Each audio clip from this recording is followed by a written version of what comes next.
deschid ușa la înșară. Poftiți! Tot de 700 luni. Cu plus.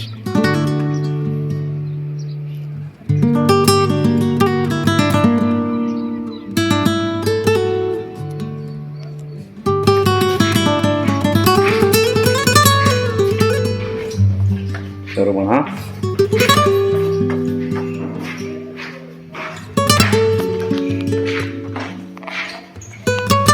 Avem și lift, dar pe jos e mai bine. Facem un pic de mișcare. Avem și flori.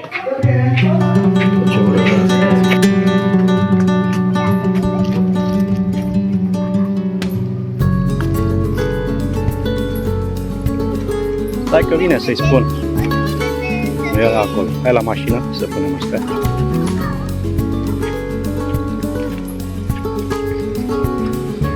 Parcarea.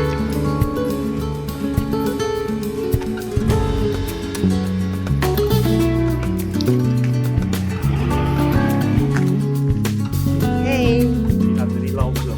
Bine ați venit la obzor. Anul ăsta ne-am hotărât să venim să vedem cum este și plaja Obzor.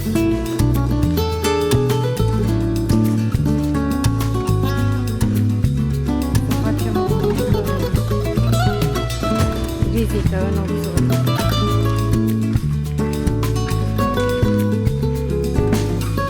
Hai să mă duc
ce să vedem ce zone interesante găsim aici pe plajă.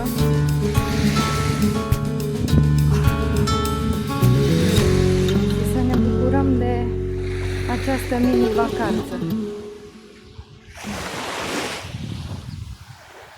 Cam așa arată plaja. Marea e liniștită. De-abia aștept să intru în apă. Hello, hello! Bine ați venit la Obzor!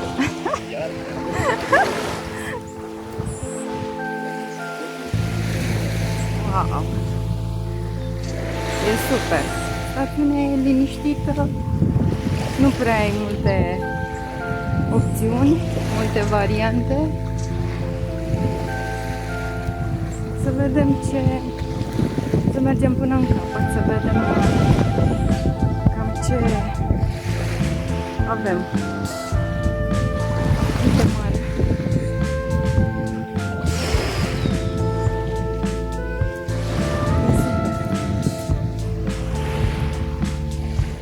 Bine, noi care suntem iubitori de mare,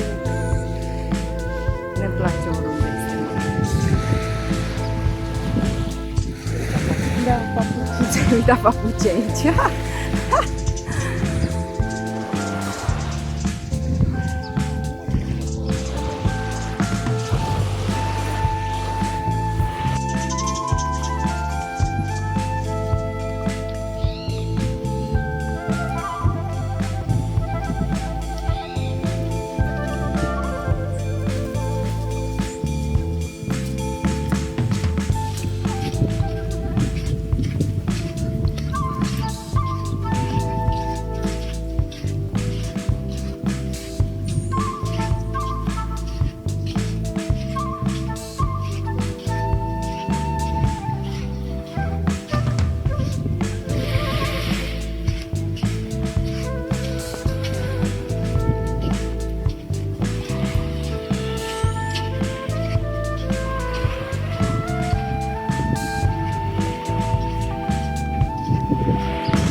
Iar am venit și mai devreme un pic.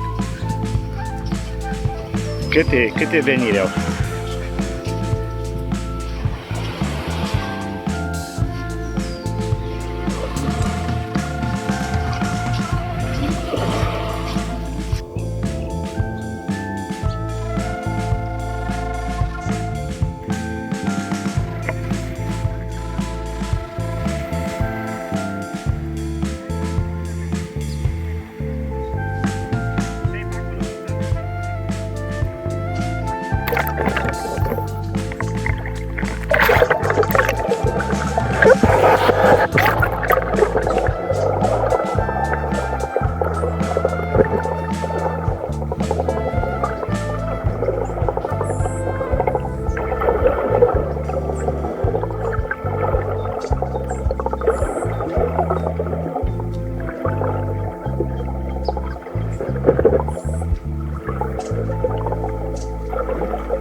Am ajuns în sudul plajei Ozor să vedem ceva mai sălbatic, ceva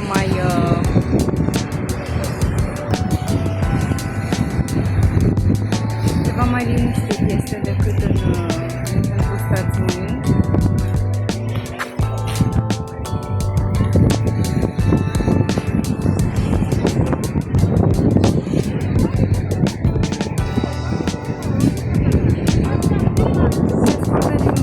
Plaja a început un pic,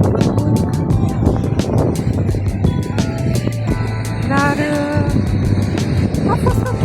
Marea e super curată, am făcut și un pic de snorkeling printre niște pietricele, n-am văzut nimic, da, era bine spălată marea, dar a fost o zi reușită de plajă aici, unde este zona asta de pădure, adie vântul și este mult mai ok pentru plajă decât în centrul stațiunii, unde este Arșița în toată splendoarea.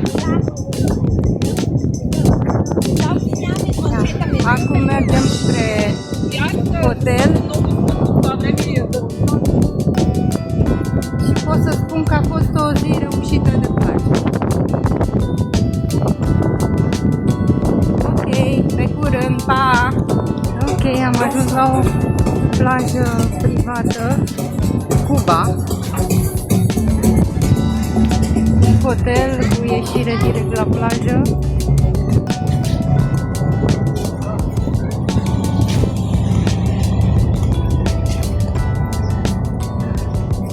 Aici sunt câteva hoteluri direct pe plajă, cu plajă privată. Foarte mișto amenajate. Chiar îmi place zona asta. Cu spații de joacă pentru copii, cu terase, miroase a pește prăjit.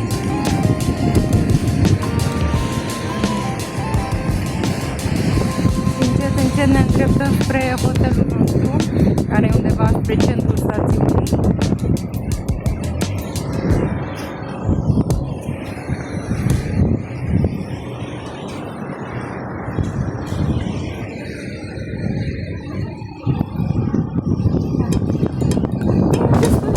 Amenajat și foarte liniștit, asta mi-a convenit super. Fără mulți copii, fără țipete, urlete, o destinație liniștită pentru relaxare, pentru copii. Uite plaja când este de liber. Vrea să mă împiedic în fier. Hotel Luxe se numește. Se vede? Chiar la malul mării.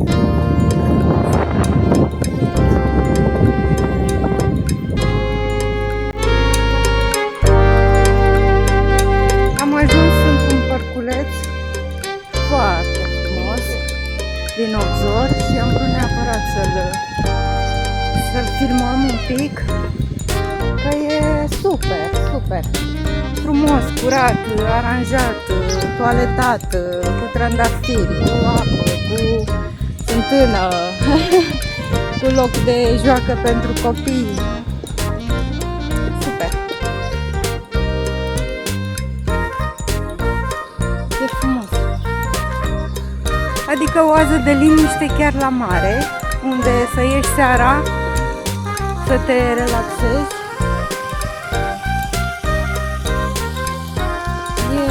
E frumos. Ia uite și o fântână.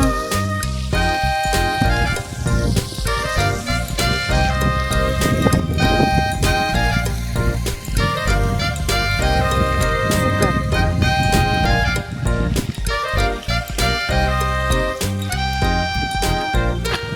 Și se întinde până undeva la aproape de malul mării. Adică e împărțit așa în două părți, separat de o stradă principală. Uite în celălalt ce frumos este, câți trandafiri, câte ornamente. Foarte frumos. Iar trandafirii sunt super. Traversăm aici pe trecerea de pietoni să ne trezim. Uite marea, e chiar la malul mării. Chiar la malul mării este. E super. Aici o apă, un foișor. Da, Cismigiu din București. Când arăta bine. Ia uite, cu nuferi. Vai! Uite nuferi. Vai, ce frumoși sunt nuferii. Deci n-am mai văzut nuferi din delta. Din delta noastră n-am mai văzut nuferi. Iar trandafirii, știa, sunt super. Bine, Bulgaria e renumită pentru trandafiri și toate aromele lor cu trandafiri. Dar uite ce frumos. Fii atent că se poate urca aici pe spațiul ăsta amenajat cu nuferi. Nuferi. Iată nuferii. Vai, ce frumos e. Și un pește. Fii atent că sunt și pești. Sunt și pești. Vai. Sunt pești colorați. Parcă sunt copil. Vai, ce frumos. Superb. Sunt pești, am văzut pe aici. Ia uite-l ce frumos e. Ia uite-l. Ia uite. Peștișori. Da, super. Hei, bună, am revenit de pe plaja Uzor. Am făcut dimineața ne-am prins ora 1, dar niciodată, pe plajă. Și acum mergem spre hotel și vreau să vă arăt ce bine arată zona asta de la malul mării. Curățată, defrișată, toaletată, cu părculețe, cu zonă verde. E o localitate micuță, sărăcăcioasă, dar foarte curată. Foarte curată. Ia uite acolo ce sacul. Super. Vreau să văd din nou peștișorii ăia de ieri care m-au impresionat. Chiar vorbeam cu Florin și spuneam că în București ar avea curaj Ciucu să amenajeze așa un părculeț cu peștișori în aer liber, fără pază, fără alte turiștii se uită, nimeni nu se apleacă să fure peștișorii. Dacă nu e de saramură de Uite aici peștișori, ceva de vis, cu nuferi. Ia uite peștișori. Doamne ferește. N-am văzut așa. N-am văzut așa, fără pază, fără lumea. Da, lumea vine, își face selfie-uri, își face poze aici. Uite, un chioșc cu trandafiri și de jur împrejur nuferi, peștișori. Ia uite ce mari sunt și colorați, se văd? A, uite cât sunt și pui și... Doamne, ia imensi sunt. Ete, da. Sunt imensi. E superb aici. Ăla mic, dar ce-am văzut. Da. Foarte frumos. Nu cred că în București s-ar risca vreun primar să facă așa. Da, e apă propice pentru pești și nu... Uite-l, măi, uite ce mare. Uite ce mare e. Nu știu dacă se vede. Nu știu dacă se vede pe cameră.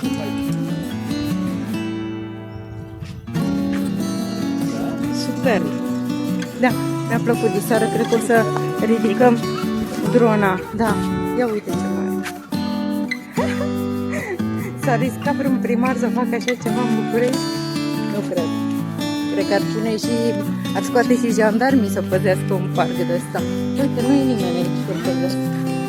Nu e nimeni să-ți facă observație că te-ai apropiat prea mult.